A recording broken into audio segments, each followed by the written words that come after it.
And so you will see, well, maybe unlike core, you will see a lot of hand waving and intuitive stuff, and I always like to explore how to make that more rigorous in interaction with mathematicians. This is going to be talking about many of the same. I thought I turned it on.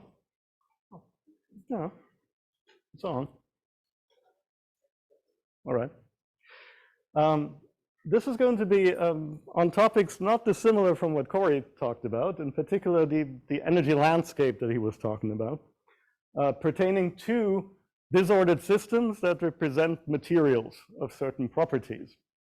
And I really have to emphasize that much of the work that I'm going to be talking about was done by a really brilliant graduate student of mine, Sang-Woo Kim, who I kept collaborating with through his postdoc, and who in about a month is going to start as a professor at EPFL Lausanne. Instead of like an overview slide, here's kind of the gist of what I want to do and to talk about today. The big question is, what can structure tell us about the properties of a material? And by material here, I mean one that has structure in terms of disordered parts that it's made of. So the properties of interest from my point of view, I'm in the mechanical engineering department, are typically mechanical properties, could be stiffnesses, stability against certain processes. We heard about Poisson ratio just in the previous talk, and so on and so forth. And typically, as mechanical properties, these are associated with the mechanical energy function. At least that's how physicists like to think about it. We're pretty much obsessed with quantifying energy. And so there should be a direct correlation. Ideally, you can derive these quantities from the energy functional. But the energy functional is often not precisely known. It often has a bunch of parameters that you don't know, that you can at best estimate. And wouldn't it be great if you could find morphological indicators? You look at the system, you take a snapshot, you look at its structure, and you find parameters that are geometric or statistical or topological, and I will show you examples of all of these, that themselves again are correlated with the energy functional. And if you can accomplish that, then you have something that's unambiguous from the structure, that has no hidden parameters, and that you can hopefully then infer back what the mechanical properties of interest are, either quantitatively or semi-quantitatively, and hopefully also without precise reference to what mechanical energy functional is behind it, so that all of these uncertainties don't matter for the question of, is this a particularly stable state? Is this a particularly stiff state? All right? And I've already indicated that I'm going to talk a lot about two different kinds of systems, these plane-filling domain systems and those plane-filling packings. I should also say, so in your morphological indicators, you're not including the positions of all the particles, right? That would be direct in some sense. So you're thinking of some sort of aggregate geometry or something. It's not direct because you still don't know the energy functional. But I'll show you a number of examples. I should also say that I learned yesterday that this talk is not a 30-minute talk, but a 60-minute talk, so I added a few things, and we'll see how it's going. I will talk about two things that you might try and find out about your system, and I hope this pointer does something. Okay, so you can try to classify mechanical behavior from those morphological indicators. In particular, we're going to be talking about systems that are rigid or that are floppy. They have finite moduli or zero moduli. And I will illustrate that with examples from these domain systems, like foams, like tissues. And another question is to find specific configurations maybe with rare or extraordinary mechanical behavior using those morphological indicators. And I will illustrate that with packing systems. So let's jump into it on these disordered domain materials, that's what I call them. They are space-filling structures made from individual domains, like this foam here. It's a quasi-2D foam contained between parallel glass plates. And the continuous phase between the domains has a very small volume fraction, ideally zero. So then it's It's a tiling of polygons. And then there are various tissue examples, and here are the Langmuir monolayers. There's a bunch of things that you already know in this quasi-2D state. For instance, you know that the average number of neighbors must be 6, so it's an Euler theorem. We will typically, or we will always in this talk, talk about fixed domain areas. So they are basically incompressible in the plane, which is appropriate for soft matter materials that I typically think about. And therefore, polydispersity is a control parameter that we set. I typically think of them as being athermal, so temperature doesn't play a role, entropy doesn't play a role. I only need to look at the energy functional, and that energy functional will then be dominated by interfacial terms. And I will typically assume no tangential forces, so there's again the friction that I'm saying is not present. And I think about these energy functionals then in a systematic way, although not a very rigorous way, saying that, okay, if my two-dimensional arrangement of polygons has constant areas, the areas are not going to contribute to the energy functional. Under mild assumptions, the vertices will not contribute. And what you want to describe as the energy functional of the system is an integral over the edges of some energy density. And the simplest way of systematically classifying this would be how this energy functional depends on the individual perimeter lengths. So you could start by expanding in perimeter lengths with the linear order. You could say, I have an energy functional that is proportional to the sum of the perimeter lengths in this two-dimensional structure, normalized in a certain way. And that's a functional that's completely physical as a description of one of these quasi-2D foam structures, because a foam's energy is its total interfacial area, or proportional to it. And for a 2D foam, it's proportional to the total perimeter. The same is then true for emulsion systems, some polycrystals. And so what I will call foam energy, epsilon f, is really a perimeter energy. And the normalization here, this 1 over 6n L naught, the 1 over 6n is there so that it's an energy per domain. And the 1 over L naught is dividing by, I thought I had a normalization here, but maybe I don't. The L naught here is the edge length of a regular hexagon that has the same average area as my polydispersed structure. So that this quantity is 1 if I have a monodisperse honeycomb. All right? The second order gives us what people would call the simplest tissue models. So you have a quadratic term in perimeters, and you have a linear term. You can interpret them in different ways. One interpretation of the quadratic term would be that there's perimeter elasticity of a cytoskeleton, for instance, in cells. And the here negatively chosen linear term would be an adhesion term. Cells want to be neighbors to each other because there are adhesion molecules between them, and the energy gets lowered proportional to the perimeter that they share. Note that this has now introduced one parameter, gamma, which is sort of the relative adhesion strength versus the elasticity. That's one of these hidden parameters that you can't directly see from the morphology, from the perimeter length in particular. A foam, you can directly read off the energy from the sum of the perimeter lengths. The tissue energy you can't. This is why it was surprising when, some years ago now, Lisa Manning's group made the following observation, first in simulations and then also to some extent in experiments. If you simulate a tissue in 2D as a monolayer of cells, and you vary various parameters in your model. It's not necessarily the simplest model with the one parameter gamma. And you look at the morphology together with the mechanical behavior. You find that there is a transition on this axis of what they call the shape index P0, which is the average ratio of perimeters to square root of areas of the individual cells. If that was longer than a certain threshold, the system was floppy, meaning the shear modulus was 0. It didn't cost you any energy to deform it in shear. if you were shorter than that in this normalized perimeter, it was rigid. There was a finite shear modulus. This, of course, is an average perimeter, just like the foam energy. Basically, this is the foam energy, at least for monodispersed systems that they were looking at. While the actual mechanical energy was governed by a tissue model that was more complicated than that.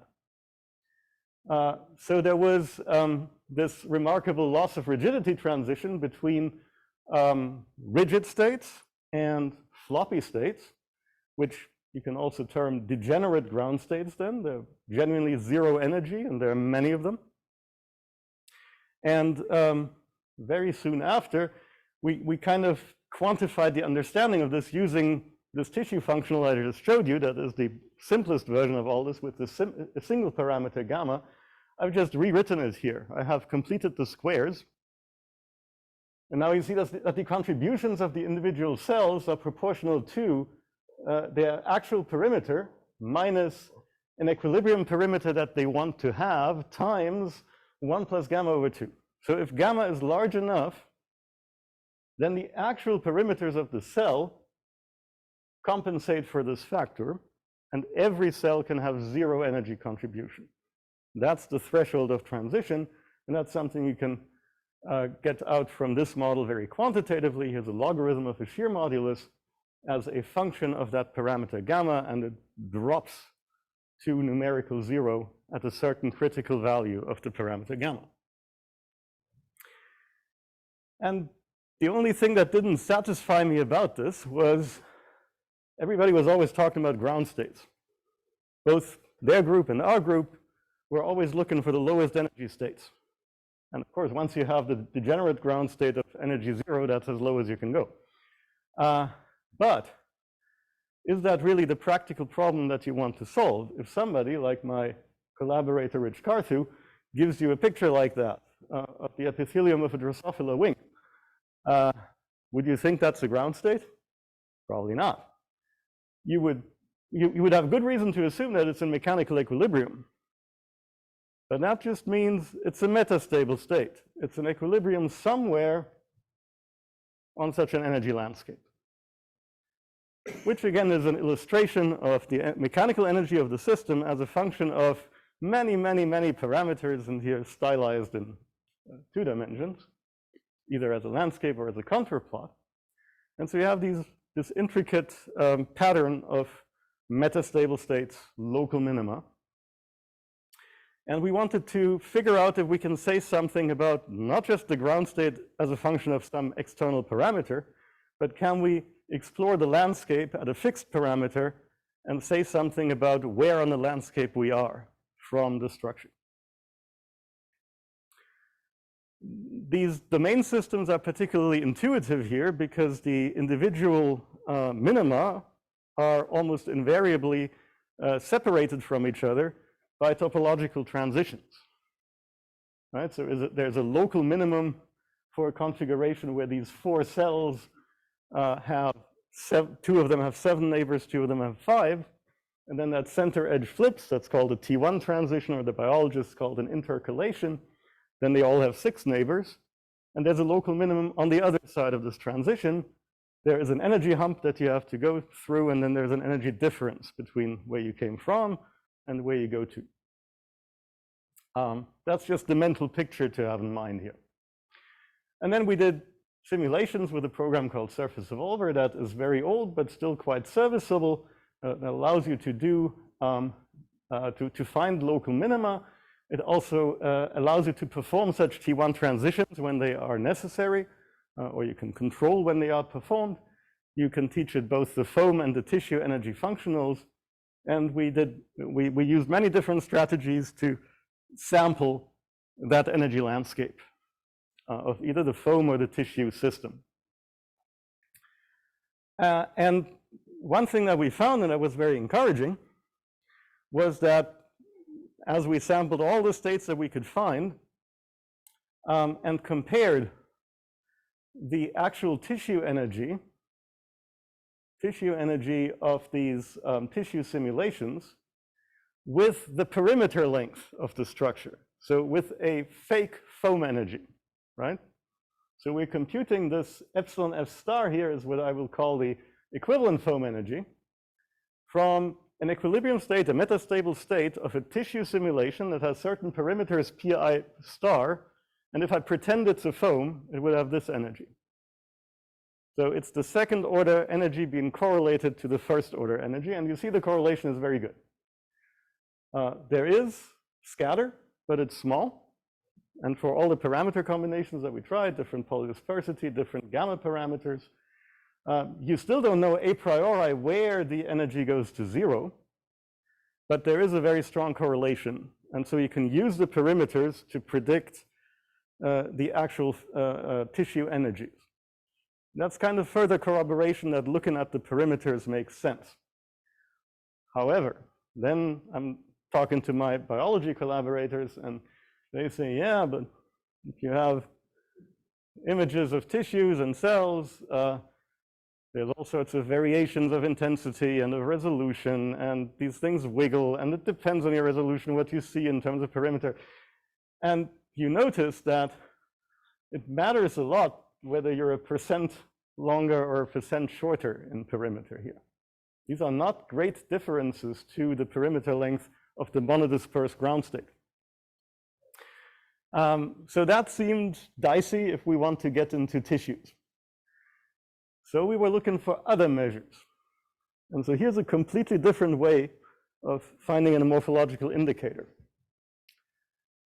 We're using statistics, and we're using statistics of these red quantities here, which are the cross-sectional areas and the topologies, the number of neighbors of the individual polygons that are color-coded there on the left.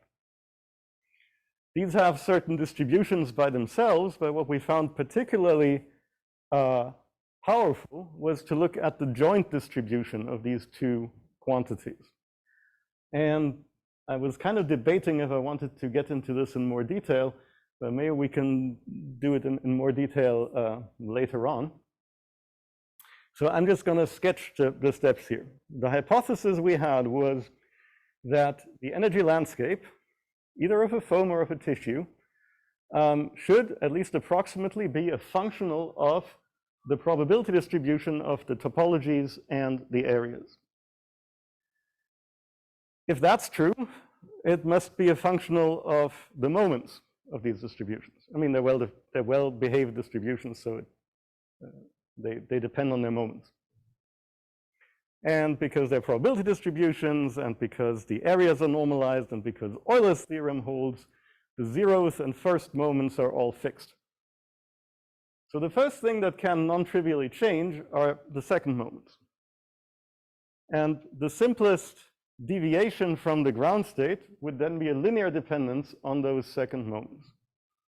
And I'm thinking we can get away with this because, as I showed you, the deviations from the ground state energy are not great for any of these states.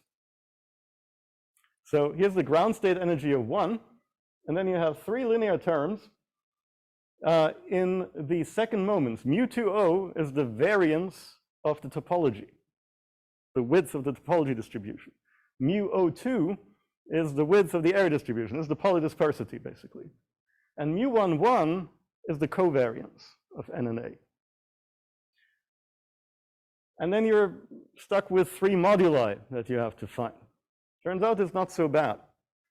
You can find deformations, if you will, from one system to another, where you can change the areas, but the energy doesn't change.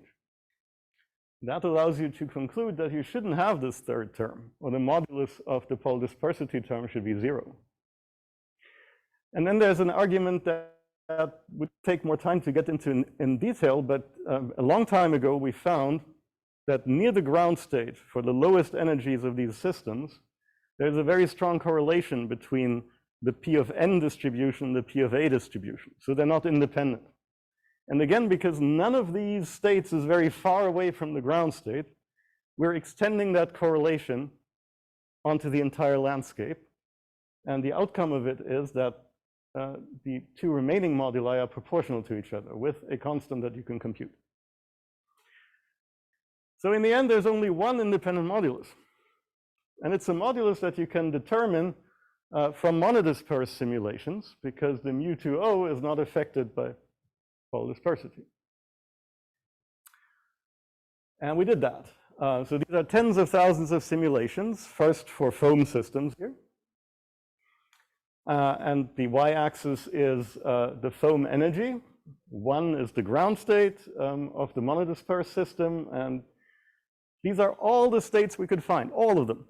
Even the most extreme states are only 5% away, or less than 5% away from the ground state perimeter length. But they correlate extremely nicely with the topology variance. And the bins here that you see have a standard deviation that goes down with 1 over square root of the number of elements in the bin. So they're very well behaved statistically. And you can read off a modulus here. That's just the value. And maybe you get more excited about the value when I tell you that if you do the exact same thing for tissue simulations with different values of the parameter gamma, and you translate the tissue energy into the pseudo foam energy epsilon f star, you get the exact same curve. So here's our bold proposition. These systems have an analytical representation of the energy that is the ground state energy 1 plus these corrections that have a positive term for mu2O and a negative term for the covariance. And now that I've included the covariance term, all polydisperse systems are fair game. Well, there are certain restrictions to the theory where we're saying we're not really trusting systems that are more than 40% polydisperse. But here are even some systems that are more than 40% polydisperse. And the prediction on the ordinate and the actually measured perimeter length energy on the abscissa agree very, very well. For, again, all the systems. I mean, I'm not hiding anything here. These are all the systems that we ever tried. And, well, it might be said that's a constitutive relation in a really weird space. Maybe we can talk about that in more general detail. Now, does this have anything to do with real systems? That's easiest to check with foams. So we prepared our foams between parallel glass plates, measured the topologies, measured the cross sections, computed these second order moments, and it works. And now you will probably ask, well, what about tissues? Because that was really our motivation. And we're currently at it. You can obviously do the same kind of image analysis for tissues and derive the statistical energy, this formula that I just showed you, from the same statistical information, as well as the perimeter length information, and see if they still correlate. And the answer is yes, they correlate, but they're not identical. So one is still predictive of the other, but they're not the same.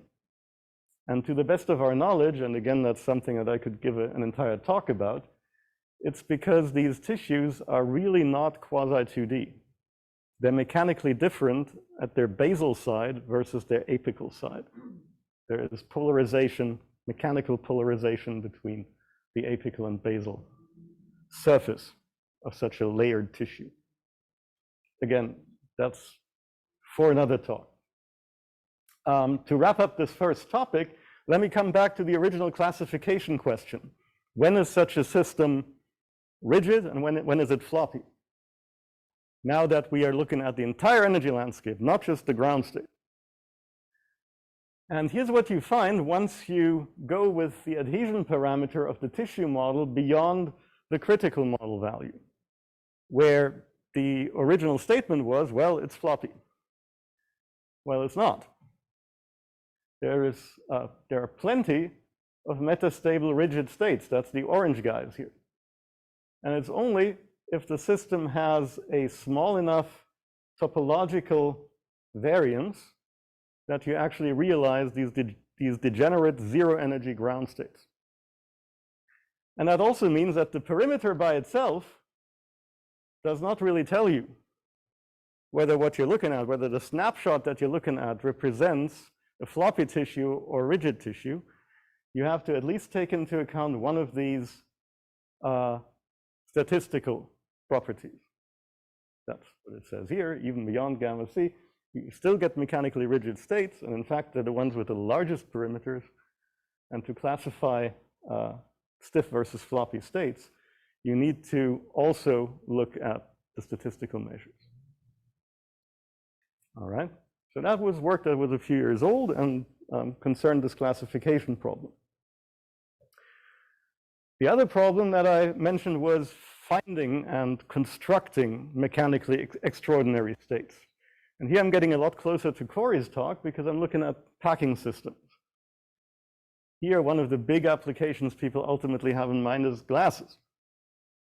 In some applications, you need to produce glasses that have extraordinary mechanical properties, like in the LIGO gravitational wave detector system. I will stay in a two-dimensional world, and I'm jamming soft disks. If you do that in the conventional way, like in the Lubachevsky-Stillinger algorithm, you're doing similar things to what Corey just talked about, growing the disks or shrinking the box until they jam. The particular system I'm going to talk about here has, again, similar to Corey, a purely repulsive harmonic potential. And the only difference to what I just talked about here is that here I'm actually subtracting the ground state energy of the regular hexagonal packing of monodispersed disks, so that the reference energy here now is 0 as opposed to 1. However, what I'm going to talk about is not a monodispersed system at all. It is once again highly polydispersed, and it is highly overjammed. So polydispersity here is 40%, and the volume fraction is actually 1, or the area fraction is 1. So there are huge overlaps between these particles. Overjammed, to remind you, means that you're deep in this region of jammed states that physicists at least have talked about extensively in recent years. And again, I'm going to ask questions of the landscape of the metastable states. Once again, at 0 temperature, what indicators can we use in order to find out where on this landscape we are? Because where on the landscape we are might give us clues of mechanically extraordinary states. Mark? In your definition of phi, are you including the overlapped areas in the numerator? Yeah. So the sum of the disk areas is the box area. Yeah. So you can go way above 1. In principle, yeah.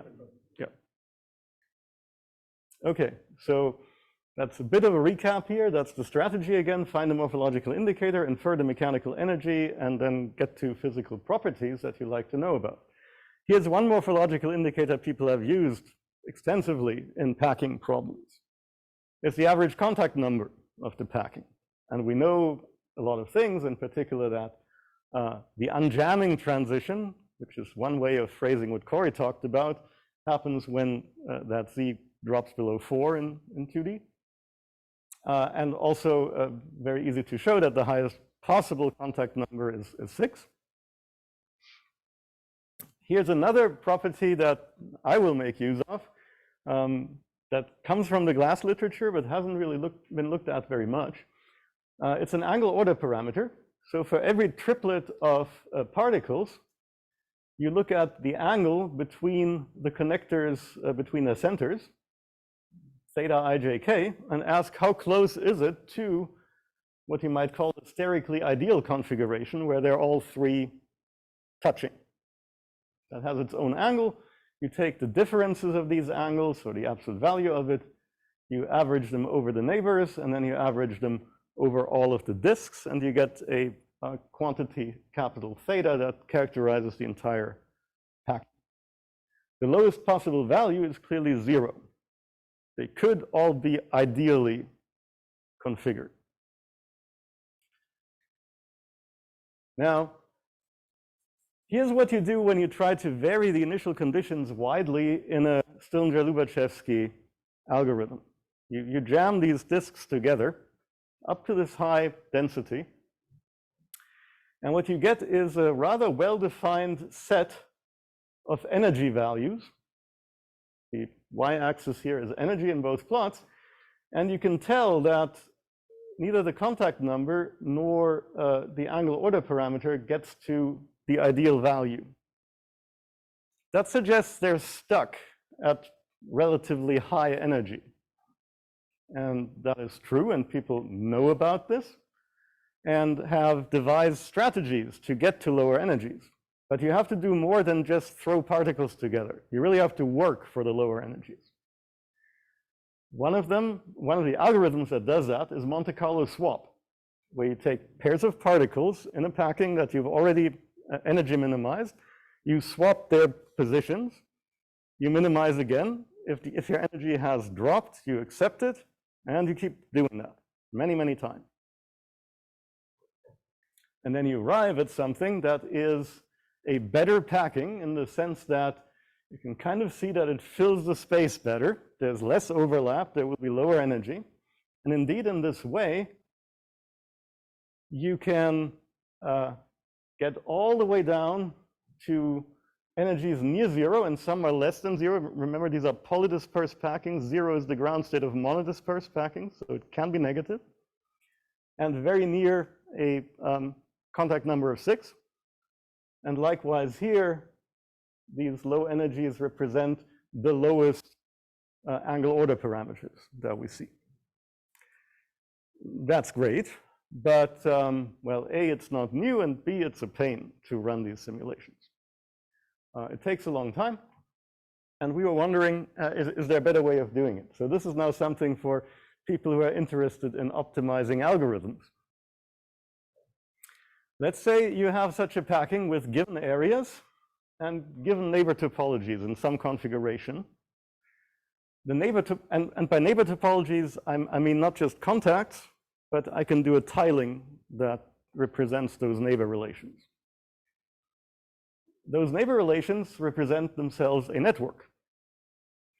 And the amazing circle packing theorem by Stevenson and the associated algorithms that allow you to apply it, allow you to construct a circle packing for any such network where all the circles are touching. In other words, the angle order parameter of this pattern is 0 because they're all ideally sterically touching. The only problem is that the radii of those circles, Ci, or the areas of those circles, Ci, are not the ones that you started with and that your actual system has. And so what Sang-Woo came up with is the ingenious simple idea to just order them by size and replace in the circle packing every Ci by its corresponding Ai, and then run another fire minimization and see what happened to the energy. We call this whole thing the angle swap algorithm, and this is how it goes. So you have some already fire minimized random packing. You're applying this rearranging algorithm, and then you do another fire minimization. And you see already from the colors how the contributions of the individual circles to the angle order parameter drop dramatically. And here's what happens to the energy for configurations with different numbers of particles. There's a bunch of systems being run at every number of particles. And this is a single step, right? It's a single step. Let's make a proper comparison with the Monte Carlo swap algorithm. Here's 50 samples, and you're running through the Monte Carlo algorithm until you have accumulated 100,000 fire minimizations, because that's where it looks like the energy bottoms out. And the line is the average energy that you see of those 50 samples, and the color is the standard deviation. Let's do the same thing with the angle swap algorithm. So that ridiculous line on the left there, that's the first step. And then you keep shaking it up and trying again, and shaking it up and trying again. And you reach that same line after 40 fire minimizations. And the fire minimizations are the main cost of this algorithm. The circle packing is pretty much negligible. So out of the box, this is 2,000 times better than a Monte Carlo swap. And it turns out as you increase your system size, it gets better and better in relative terms. The resulting energies become lower, the standard deviation of the samples becomes lower, and you beat Monte Carlo earlier. We have not at all explored this for really large systems, and we would love somebody to do it. Okay. Now, what remains for me to show you is that, well, not just can we find these low energy states, but they're meaningful. They have mechanical properties associated with them that we want to find out about. And the property of glasses that people are really keen on understanding is ultrastability, which in the context of what I'm talking about here means you shear the system, you shear the packing, and at some point you get the first irreversible rearrangement, the first plastic rearrangement, if you want. If that happens as late as possible, that's an ultra-stable material. We decided to probe it in pure shear. That's what pure shear looks like. You push, you push in one direction, you pull in the orthogonal direction. And here's what happens to a high energy state versus a low energy state. You will see that the high energy state right away undergoes such irreversible rearrangements, and the low energy state takes a while. If you quantify that, so here is energy of these systems as a function of the applied strain. A high energy state basically right away at very small strain shows these characteristic discontinuities that mark the rearrangements, the irreversible rearrangements. A low energy state, you need a much higher strain to do it. And interestingly, it's not just the lowest energy states that are ultra-stable in that sense, but if you average over many of these states, it turns out that you can be almost half the way up the energy landscape and still have a very decent, very comparable critical strain, large critical strain. So even low-ish energy states are ultra-stable. One more thing that I'd like to present to you, and then I'll probably wrap up quickly. You might think everything I showed you depends on this overjamming, on this area fraction 1, because it's kind of unusual to look at that range of soft disk packing. So once we found these low energy states, which I remind you are characterized also by contact numbers very near 6, we now took these packings and we diluted them, again, much in the way that Corey described, only in reverse. We successively made the particle smaller or the box larger, so that the area fraction dropped. And you can already see that, well, if you know about packings, you can see that they behave very differently from generic high energy states that would follow a nice smooth curve going from a contact number of 6, if they have that at all, down to contact number of 4 where you have unjamming. These guys basically stay at 6 and then very abruptly drop to 4. And there are very few rearrangements. Now, every step along the way, of course, we keep minimizing the energy. These are all metastable states. And if you look at the critical strain, our measure of the stability, it remains right there. It remains at the same value all the way down to, say, 90% area fraction where they all unjam. So once you find these states, they don't need to be hugely overjammed. You can relax them and they're still ultra stable. All right. So what have I shown you? I've shown you different morphological indicators that certainly empirically we see do a very good job in predicting certain things about the energy landscape and then about mechanical properties. Why precisely, why mathematically precisely they do that is not 100% clear to me, and I will admit that, and I'd love to talk to you all about this. In the case of the domain systems, we have seen that we can put on a relatively rigorous footing why perimeter lengths are useful, but that they have to be supplemented by, for instance, these statistical measures in order to get value out of predictions that you can make from snapshots, because that's what you ultimately want to do, right? You want to classify and diagnose, for instance, a tissue by just what it looks like. And to do that, you have to know about all the metastable states, potentially.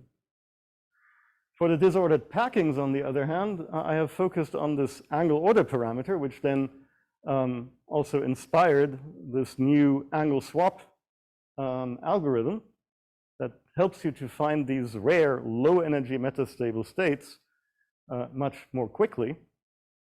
And indeed, those low energy metastable states turn out to be mechanically ultra stable and therefore hopefully useful in applications. We can also talk about how you would practically realize these things, but for now, I think it's an interesting body of evidence that shows that look at the morphology, look at the structure, and you can make inferences for useful mechanical properties. And the more we can make these connections rigorous, the better, I think, for a number of fields. Thank you for your attention.